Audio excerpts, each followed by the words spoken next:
Good morning, everyone, and welcome to our proposed food court amendment meeting. We're still gathering a little bit, so we're going to just give it a couple of minutes for everybody to get in and get settled, and then we'll go ahead and get started. Thank you.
Okay, it looks like things have slowed down a little bit, so let's go ahead and get started. My name is Carver Struve, and I am a planner with the City of Tucson Planning and Development Services.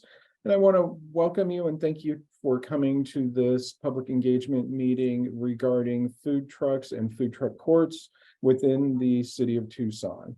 I wanted to note as we get started that this meeting is being recorded so that we can capture all of the feedback that we're going to get at this meeting. What we're going to do in this meeting is start with a presentation on the proposed food truck court code amendment that we've been working on, at which point we will move into an opportunity for everyone to ask questions and provide feedback. From there, we're going to provide a link where you can also provide feedback in writing if you would rather do that than verbally in the meeting. And from there, we will go on to discuss the timeline and next steps for this code amendment to move forward. So if you will look at my screen, I've got the presentation up. We'll begin to go through it. What I wanted to start with in this presentation are the group agreements, and these are really the foundational elements of the presentation that will govern how we go through this presentation and how we get feedback from everyone. And really, the intention of these group agreements is to ensure that everyone has the opportunity to speak and everyone has the opportunity to be heard in this proposed code amendment. To start with, I want to emphasize that this is a proposed code amendment, so your feedback is really important to us because this is really the starting point for what we've come up with, and we want to hear from people within the community how they feel about it and what their opinions are on each section. So to that end, when you're speaking, first and foremost, please be concise. That allows us to capture your feedback so that we can then integrate that feedback into what we do moving forward. Also, please allow everyone to speak before speaking again. We want to make sure that everyone has the opportunity to be heard. Obviously, please be respectful of others and differing viewpoints. I'm sure there will be differing viewpoints on this call, so please just be respectful of all the opinions that come to the table. And please stay on topic. That's going to really help us to stay focused on what we need to hear from everyone regarding food truck courts within the city. And to that end, this is the purpose of our meeting. Mayor and council, or excuse me, we want to first of all review options for regulation of food truck courts. This is important because, per the last slide, staying on topic is key here. We're specifically talking about the congregation of food trucks in courts here. The purpose of this meeting is not to talk about all other food truck issues. A lot of those issues are separate from this code amendment. So we really want to hear people's opinions and feedback on courts and not just general food truck issues. So we are hoping that we can discuss and share feedback on the proposed amendment. We'll go over the amendment in some future slides here in more detail to help to solicit the feedback. We want to gain understanding of areas that stakeholders feel need refinement in this proposal. And then we want to share the next steps, as I mentioned. So a little bit of background on how we got here and what we're working to achieve. So in the January 11th, 2023 meeting, Mayor and Council authorized Planning and Development Services staff to develop standards for the congregation of food trucks on approved sites within the city. In order to do this, staff reviewed examples from other cities and communities and held several meetings to develop draft standards to address the issue. These draft standards are designed to fit within the Unified Development Code within the city, or the UDC. The UDC includes zoning standards that control what uses are allowed and where within the city. What we did is we developed this particular draft is we're looking to balance how to regulate this specific land use, which is different than other land uses that are addressed within the UDC. So that sort of begs the question, why this code amendment? We'll start with the fact that mobile food trucks and peddlers are currently permitted both within the UDC and the city code. However, we're starting to see changes in the way that food trucks congregate where this hadn't really been previously occurring. This is something that many jurisdictions are looking at or, facing this type of situation. So it's certainly not unique to Tucson, although with our food culture, we are seeing maybe more than a lot of other cities that may have this particular type of situation. With this, there are concerns about health and safety and providing adequate services to these congregation of food trucks, particularly electrical, parking, bathrooms, those sorts of things. And we really want to ensure that these adequate facilities are provided as these food trucks congregate. Just noting, though, that there's a strong interest in our community, and we really want to support the small business incubation that a lot of these food trucks provide, but there's really not a means that's right now in place to regulate exactly how they develop. So one of the things we started to look at is how are these dealt with elsewhere? We looked at some examples both near and a little further away just to see how other jurisdictions address these. These include an example in Portland, Oregon, an example in Durango, Colorado. We looked at Comida Park at the Tanque Verde swap meet in Pima County to see what that particular food truck court looked like and how it was developed. And then we looked at numerous jurisdictions that were identified within planning literature that has been published, where other jurisdictions have gone through sort of a similar process to develop zoning standards for food truck courts within their communities. So based on that analysis, based on meetings, review, and discussions, we came up with a proposed definition for a food court that would be applicable to the zoning ordinance. I want to stop here and say that there's some kind of interconnectivity or interchangeably used terms. Sometimes I'm referring to food truck courts. I'm doing that for the purpose of clarity that we're talking primarily about food trucks. But when we get to the actual proposed definition for the UDC, we start to talk about them as food courts. And we do that because we're looking at a slightly different nomenclature where it's not just food trucks. We're also, in this proposal, allowing vendors of non-food related products. So just bear with me. If that's unclear, please raise your hand and I can clarify what I'm talking about, but understand that sometimes there's just some interchangeability there. Anyway, the definition that we came up with, again, this is draft and we're going to stop after this to get anyone's feedback on it, is that a food truck would be a unified establishment which serves food for consumption on or off premises from multiple eateries or vendors. Food courts may be developed to include any combination of indoor or outdoor operations. So there may be some indoor use, there may be parts of it that are indoors, there may be parts of it that are outdoors. It just really depends on what particular setup would occur. So based on this definition, is there any feedback that anyone has on how it's structured? Any heartburn, anything that people feel is missing, whatever?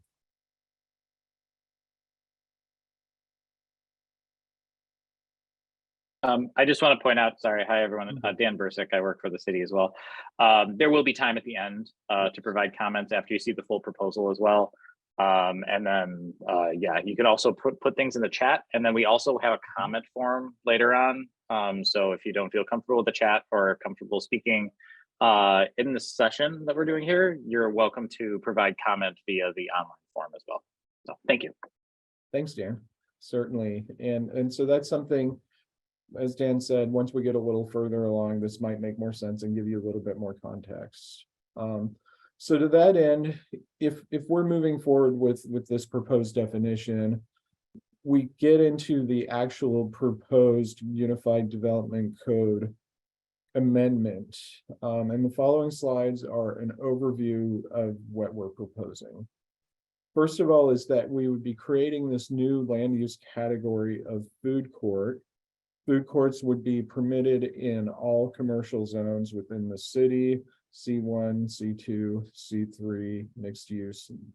Those zones that currently allow commercial activities would also allow food courts. So some of the key standards that we're proposing for this is that outdoor activities would be allowed. However, loudspeakers or music would be prohibited within 600 feet of residentially zoned property. This is consistent with what's already in the code for outdoor patios within commercial uses.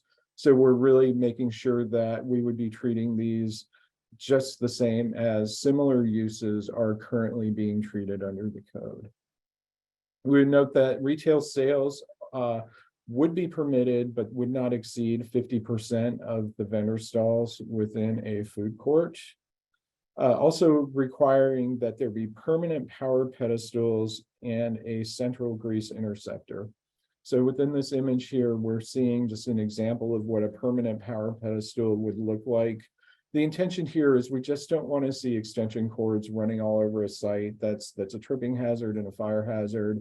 And also it would allow for food trucks to not use generators, which presents other issues as well within the community. So additional amendments that we're looking at continuing is outdoor generators would be prohibited to be used on the site with installation of the electrical. Then that would allow that shore power, if you will, to be used versus generator. We would also be limiting the hours of operation to between 7 a.m. and 10 p.m. We would require restrooms on the site. These could either be temporary or permanent, so there's some flexibility there, but they would need to be provided and they would need to be handicapped accessible. We would also be requiring adequate parking for the site. This would consist of one parking space per vendor, as well as one space per 100 square feet of designated outdoor seating on the site. Then moving on, further amendments within the code are that a dustproof surface would be either permitted. So essentially, if you wanted to not provide the generally required asphalt or concrete surface, you would be allowed to install a dust-proof surface instead.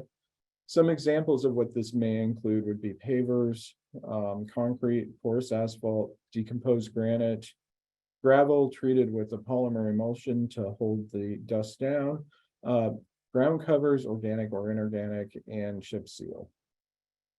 Additionally, when we get into landscaping, if a site has previously been developed, for instance, if you're going to a large big box store that has a parking lot that's already been developed and you want to install a food truck court, there would not be any requirement for additional landscaping on the site.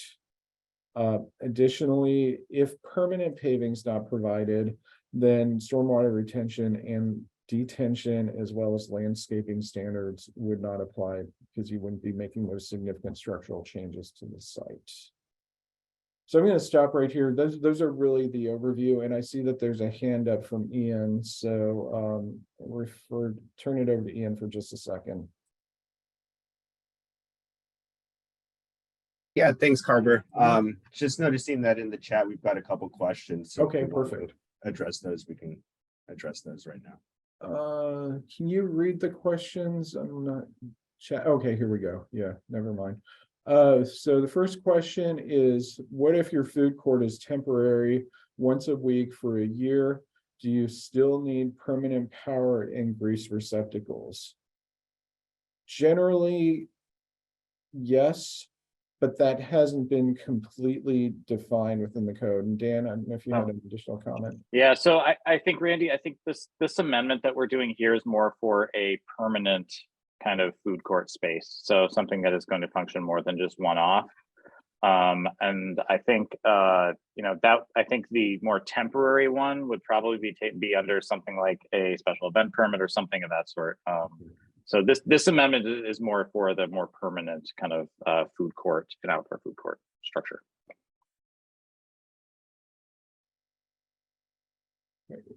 Okay, any other questions or comments on the proposed amendments? Would people like me to back up to the first slide on the amendments, maybe to get another look? I know it's a lot of information in there.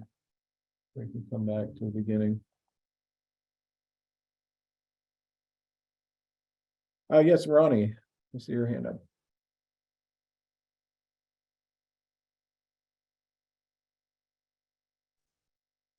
I've got a question on the outdoor activities allowed. States within 600 feet of a residential zone property. So there's a proposed food court at 3333 East Grant. Now, less than 600 feet from a trailer park. What is the designation of that then? I believe that adjacent park is a non-residential zone, but I would have to confirm that on the map. Yeah, Ronnie, we'd have to take a look. If it were zoned residential, it would still have to be 600 feet from that property. But if a lot of times they're non-conforming uses on commercially zoned land, we just have to take a look, and I can do so kind of while we're moving forward with this. But yeah, it really has to be residentially zoned land. Okay.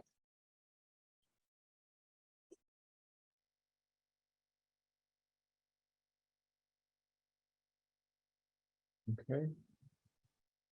Any other questions, comments, concerns about what's being proposed? Logistics?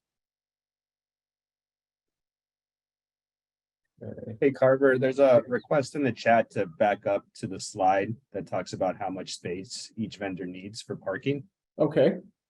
So here we, oh, sorry about that. Here we are, it's the fourth bullet, which is one space per 100 square feet of designated outdoor seating area. So on a development plan, you would need to designate what your area is for outdoor seating to get the calculation for that, and that would go into the determination of parking spaces, and then one space per vendor as well.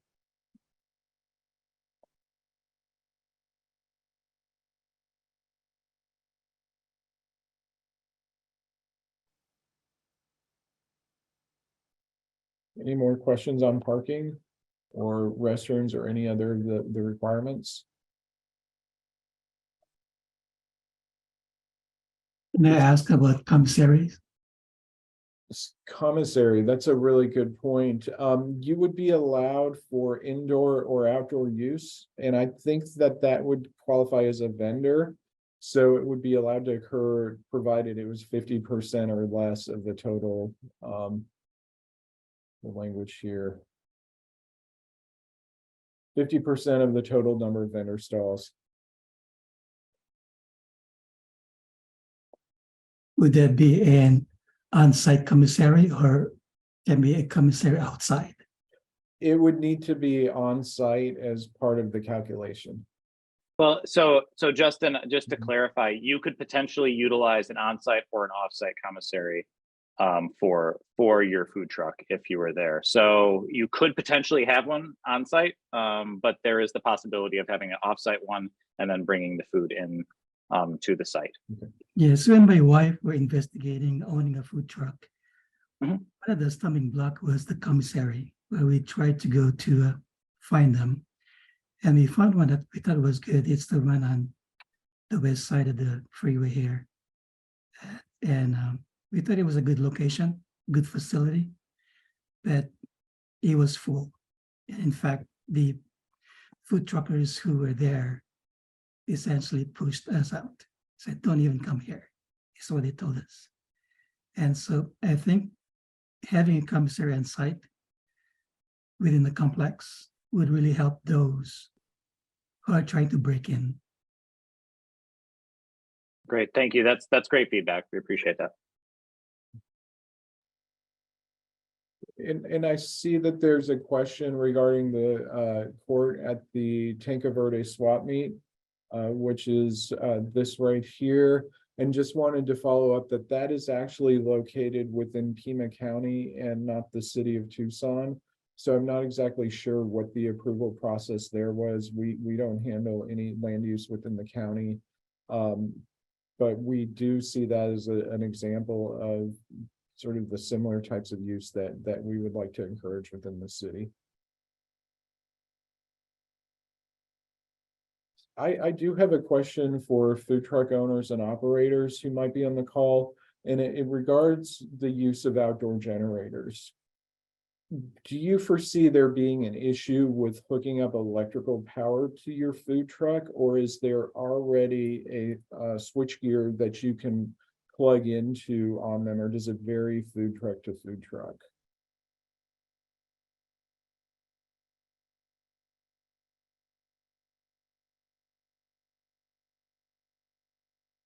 Okay. The food Okay. truck we're looking at actually could be a generator or it could connect directly to power. Okay. So it sounds like it's kind of a case-by-case basis. Correct. And it's really the convenience of having generator when you're out and there's no power around. Sure, But we prefer to connect to it if it is there, makes sense. Okay, more reliable. absolutely, but okay, I can see that as, yeah, varying as well, depending. We'll note that. Okay. Are there, yes, go on. The health department, it requires that your food truck is self-contained in all aspects. However, when you are in a food truck rally and they do provide electrical and sewer, while you are operating, they do not allow you to stay connected to the sewer. Is that, and I do believe, no, electrical they do, it's just the sewer. But if the service is there, I mean, there's a purpose for the service being there and not being able to use it while operating, then what's the purpose of being in a site that is fully equipped for the food truck serve as it should, whether it is self-contained or by the services that are there? So the question is, should you be required to hook up to any services that are there? So I think the issue is kind of a conflict between having certain services like water and sewer on site versus requirements from the health department. Ultimately, we're still subject to the requirements of the health department. It's something we can have a conversation with them, and obviously we want to make sure that our codes align.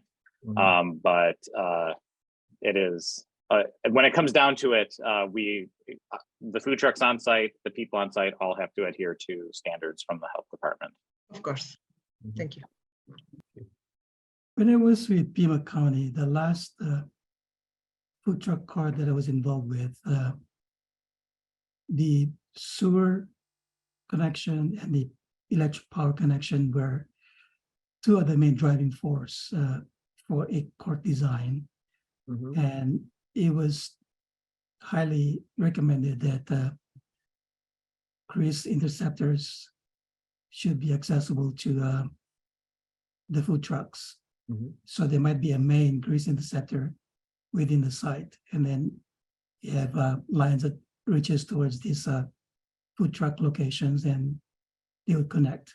And that seems to be what health department was saying to us at that time, and when I was involved with it. So sewer connection, I think, is important for truck to be able to connect to. Agreed, and that's what we did see down at Tinker Verde as well, that there appeared to be some areas where sewer connection occurred. The thing we absolutely don't want to see is gray water being dumped on the ground.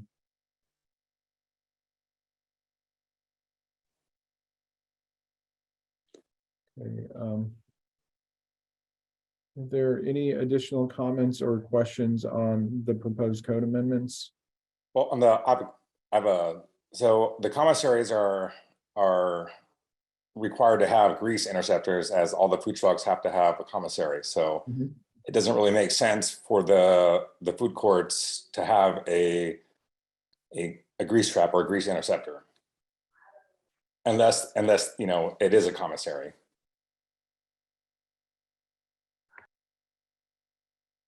Okay, duly noted there, and we'll continue to look into that and see how other food truck courts have addressed that as well. Can you repeat that? Are you saying that if there's no commissary on site, there should be no grease interceptor facility?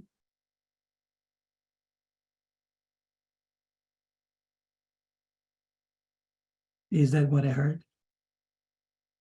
I believe that's what was said, is that since all food trucks would have a commissary that are required to have a grease interceptor, then the need for a grease interceptor on site, there wouldn't be a need for a grease interceptor on site because the grease could be dumped at the commissary.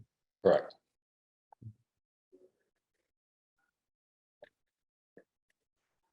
And Patricia has a question as well.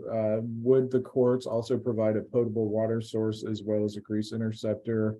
And that's a very good question. We don't currently have that written into the code, but that could certainly be added to. And I think it depends though, because if you're dealing with what level of service are you providing to the lot? If you're providing temporary bathrooms to the site, there may not be water service, but we'll look into that in more detail.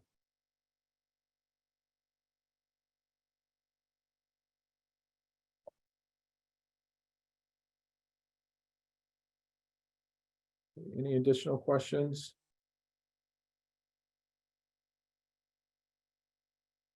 Okay, let's then move on a little bit. We've been in this area now. What feedback do you have on the proposed code amendment? If there's anything else, any other comments? Okay, so one of the things that Ronnie, yes, I see you have your hand up. Thank you. I was concerned about the parking situation. The proposed one on Grant Road is a main thoroughfare, which is, I don't know, someday, maybe in my lifetime, RTA will get 5 and 6 done.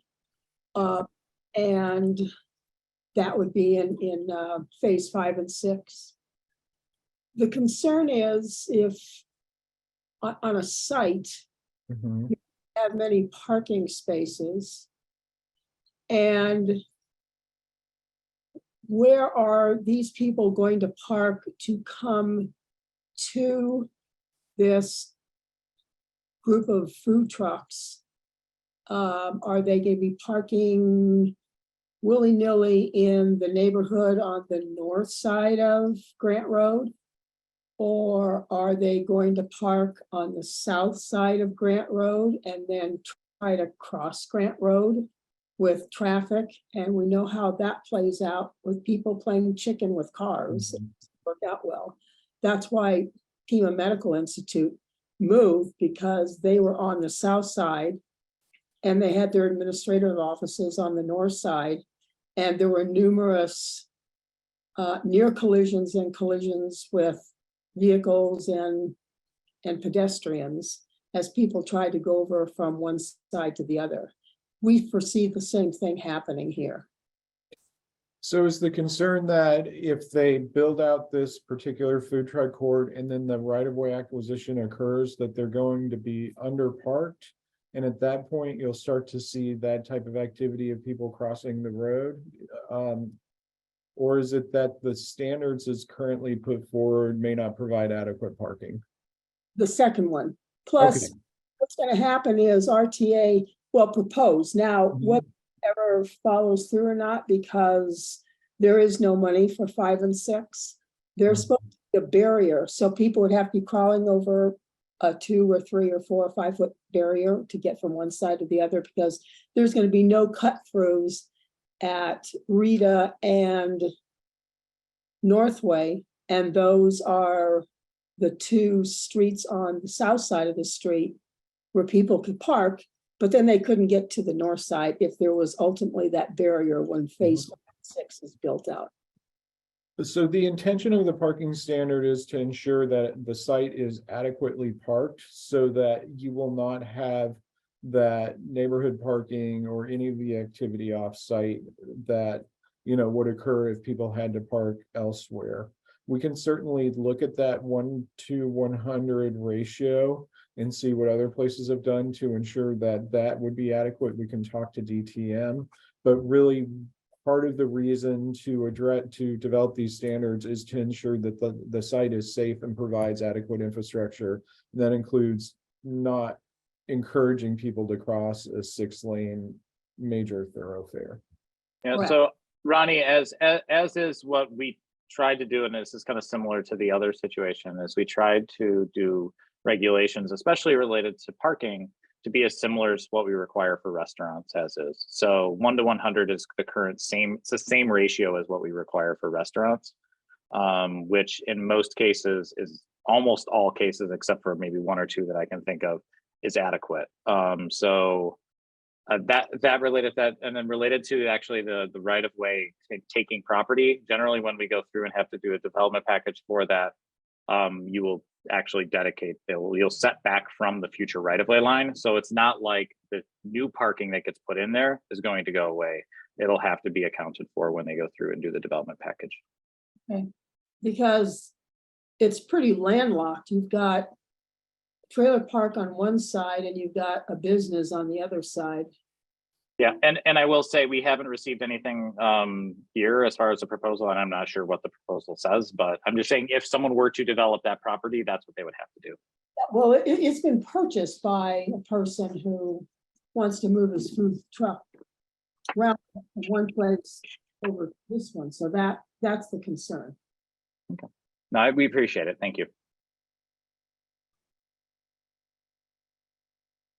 Okay, any additional questions? So bear with me. So the question is, so I believe the property is not big enough to accommodate a food court. That would have to be evaluated on a case-by-case basis. There's not enough information for us to make that determination, but when a preliminary development plan is submitted to the city, that would be evaluated.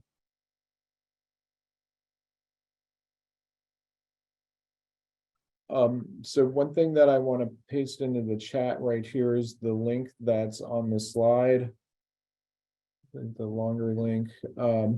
This will allow you to go to the form site. If you want to submit comments in writing, you can either submit them anonymously or you can provide your name and contact information, just depending on what you'd like to do. But it is just another way for you to provide information to us. We certainly, the more feedback we get, the better it is for the code. Yeah, Dan? Real quickly, I wanted to respond to Perla's comment where she asked, is the nature of this meeting to control all food truck popping up in Tucson, or will it still you develop permanent food courts for food trucks? So ultimately what this is the fact that, so in the city right now, we have peddler permits and we have the ability to do mobile food trucks, but there's no regulations. And so it's not legal to have these food truck courts. So what we're trying to do here is to create the framework essentially for to allow for these to be developed. We have a couple private developers who want to do this on their land. So we're trying to create those standards for them to do so. So it's not something that the city, I don't think, unless, you know, I mean, it's possible in the future at like the zoo or something like that, we might decide that we want to do some sort of food truck court. But it's not going to be the city creating it, but we're just kind of creating the standards so people can be doing it legally as we move forward. Great, thanks, Dan. Justin, you had a comment? Yes, could I just have one last comment? The development I was involved with when I was with Pima County was located at the fairgrounds. And one of the things that was discussed a lot was, yes, commissary, but also the grease trap. I understand that even when you have commissary there, then you'll have grease trap there. But one of the things, scenarios that we looked at was, if the court is successful and you have food trucks that are doing well, and you have a lot of people that are, and everything is pumping, if their tank is full and they need to, well, release waste, and they have no way of connecting to the grease trap right there, guess what's going to happen? They're going to release it, it's going to be on the ground. And so one of the conclusions we came up with was that it is best to have a connection at the food truck location, so that if they have to release, and because if they are, there's a long line that's people are wanting their food, they're not going to stop it. They're not going to remove their truck and go in and release it somewhere else. They're going to stay there. And so we thought, for convenience purposes, it is best to have that line, sewer line, connected to a grease trap so that they don't have to do that. That makes sense. Thank you, Justin. Ronnie. Yes, I have also a question about alcohol. I can't imagine that they're going to have a liquor license on site. However, again, just looking to the future, there's a small store right directly across the street from this location, and they sell, well, it's a series, whatever. It's all types of alcohol, hard liquor and beer and wine. What's going to happen when people see that, decide that they're going to pick up a 6-pack or a bottle of wine and bring it across the street? Who's going to be the one who monitors that? So alcohol is generally regulated by the state, so we wouldn't be getting into that particular part of it. But the code is really intended to address impacts that may occur with alcohol in terms of hours of operation, music, things like that. So that is the part that we can regulate. Dan, I don't know if you had anything to add to that. Yeah, just the fact that, I mean, if they have the ability to get a liquor license, I mean, with this potentially, but they would have to go through the state and adhere to all the requirements of the state related to that. Right, but what happens when someone I mean, decides that- that it's a good idea, I'll just get my alcohol on the south side of the street and carry it over onto the north side? And then you have things, as only can happen, happens with alcohol involved. I mean, that could happen with a park. It's something that I think probably is a little beyond the control of zoning. But I do understand the concern, and we'll definitely consider that as we move forward and look at changes related to the code amendment. Well, in a park, you have to have a permit through the city if someone wants to bring alcohol in. Yeah, I think it's going to create legal issues related to the owner of the site, as well as probably the vendor across the street related to something like that. But again, it's the state that enforces those liquor regulations, so it's not really us at this point. Okay. But, thank you.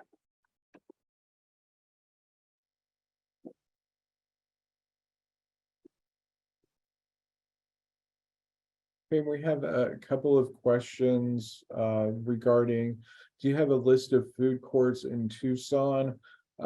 There are a number of food courts within Pima County that are outside of the city. In addition, there are a couple, there's obviously the pit that's currently operational or semi-operational, but I don't know if we have like a formal list. Yeah.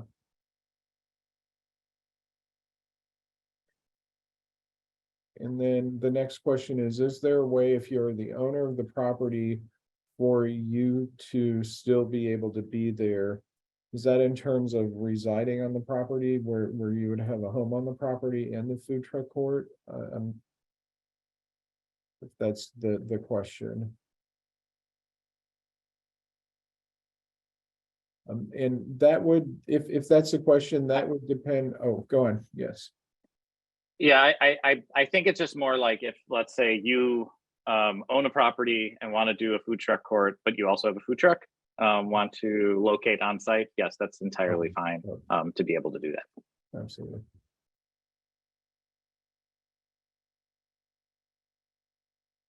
Okay. Any additional questions, comments?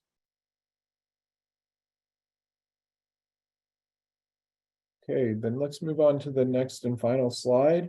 And this is just a graphic that's going to show where we plan to go with this code amendment.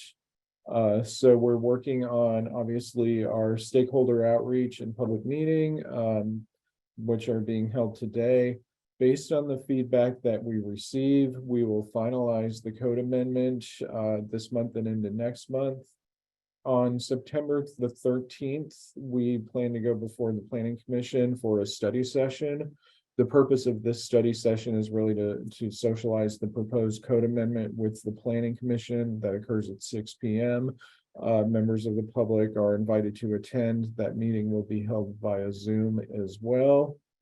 From there, whatever Planning Commission feedback we get, we will take, and should the Planning Commission choose to schedule a meeting for a formal review and formal public hearing, that will be held probably on October the 18th at 6 p.m. At the public hearing, the public is given the opportunity to speak and weigh in on the specific code amendment. Should it go forward from the Planning Commission, it will then go before Mayor and Council, probably in November or December, for review and adoption. Any questions about the process?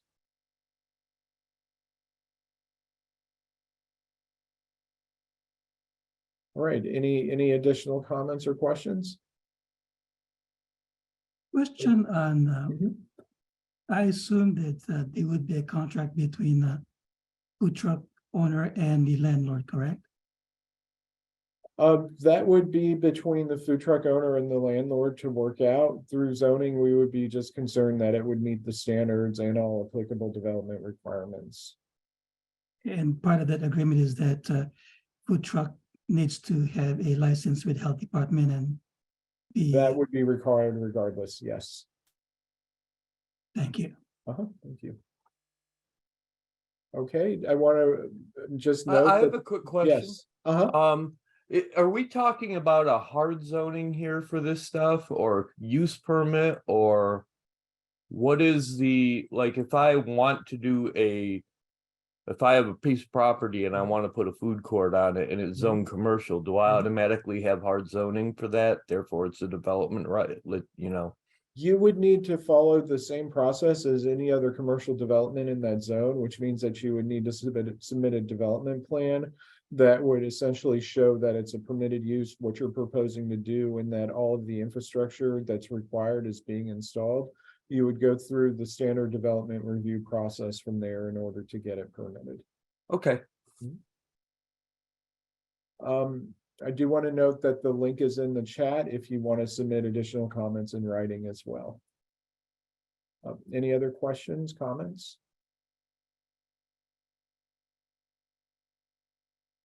All right, I thank you all for your time. I really appreciate your time and feedback, and don't hesitate to provide additional comments if you have any. So thank you. Thanks, everyone. Appreciate it. Thank Hope you. you have a great day. Thanks. Bye.